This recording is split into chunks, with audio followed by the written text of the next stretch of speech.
Good morning, everybody. It is January the 26th. It's been a few days since we posted an update. It's just been really slow out here, not a whole lot going on. We've got my girl with the harness on here. You can see she's getting puffy, so she's getting close. So this group of Katahdins that have yet to lamb are going to be set to start tomorrow. So anytime after tomorrow, we should start having a few more lamb.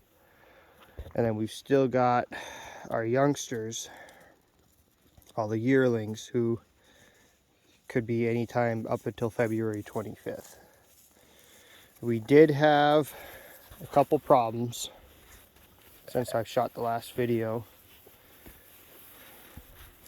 Annie over here, the girl who had twin ram lambs, for the second year in a row, she would just get up and walk away from the lambs without maying at them. That way they'd follow. And after a few days of one getting about, I imagine, half the milk that it wanted to, got real lethargic. And then when I got home from work, he was running a temperature of below 90 degrees. And so by the time I got him in the house, I gave him a hot water bath. It had been too late, and so he ended up passing. So that is our first and hopefully only lost lamb of the year. But this being the second year in a row now that Annie has done this type of thing, she is set for freezer camp. So as soon as she weans out, I'll put her on a grain for about 30 days, and then she will be going to a processor. And she's about 4 years old, but the nice thing about hair sheep, they don't have the lanolin in the wool, and so you don't get that mutton flavor. A 4-year-old hair sheep, in my book, still tastes better than a 10-month-old wool lamb. So beyond that, Carolyn and I went for a trip down to the Johannesburg area of Michigan, and we picked up a new type of protein tub. It is a Vitalix, I believe, Gold series. It's a 125-pound protein tub. And it's got all the minerals and everything included in the protein. So I figure I bought about 1.5 years worth of those tubs, and it only cost me a little over $600, as opposed to the almost $2,000 that I spent last year on protein and minerals. So that should be major cost savings. Even if I have to go down and for whatever reason they only last half as long as I thought they would, I'm still going to be having significant savings.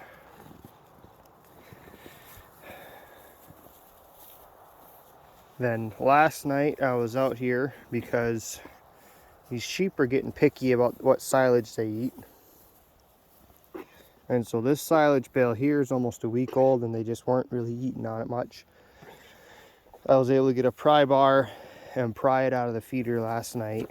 That way I can keep grabbing it, and I'll throw it over the fence to the rams over there, because the rams eat it.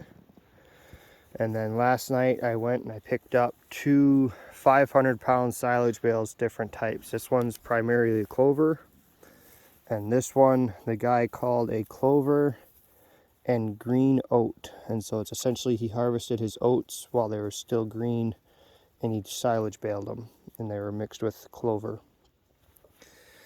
You can see, based on how everybody's crowded around this one, they definitely seem to prefer this one. But when I dropped them both out here last night, they were eating on both of them pretty evenly. So I'll come out here and check again tonight. And actually today I'm going to pick up one more type of bale that the guy has. It is he calls it a sorghum bale.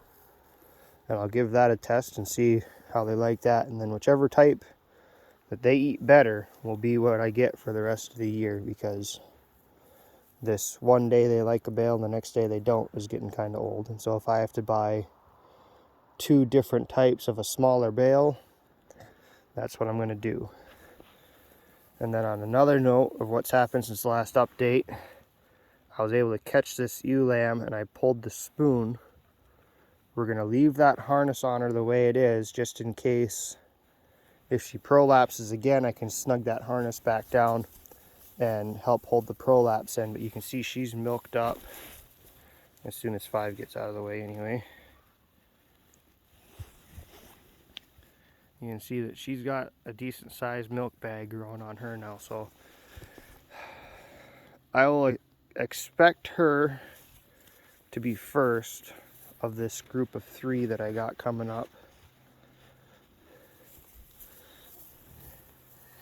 And then we've got, there's that November ram back there. 17's laying with her twins. I think that's about everything that's happened in the last 5 days since my last update.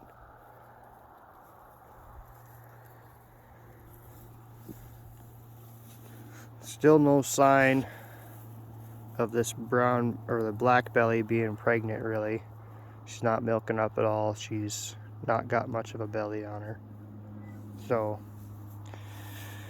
she has until the 25th of November, and then she'll also be getting added to the freezer roster because we're not going to feed a sheep who's not doing what she's meant to do. And the Dorpers climbing in and out of the buckets being goofballs.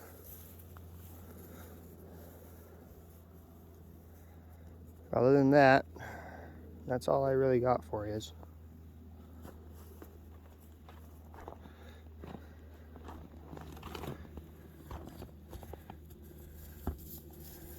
You can see the rams. Rams are just hanging out. We got cows hanging out over there. Timber's back there, and Frank's coming back up to visit again. So I guess a quick update on the dog aspect of things. What I've been doing lately is I'll let him off the chain in the evening and put him back on the chain at night or in the morning. That way he's not out wandering and ends up getting run over. However, with the coyotes and breeding season, they're going to be more aggressive. So I wanted to make sure he was loose to help if the coyotes try to make a push on what we got going. And I don't know why, and this dog has done this since I got him, he would rather lick snow than drink water.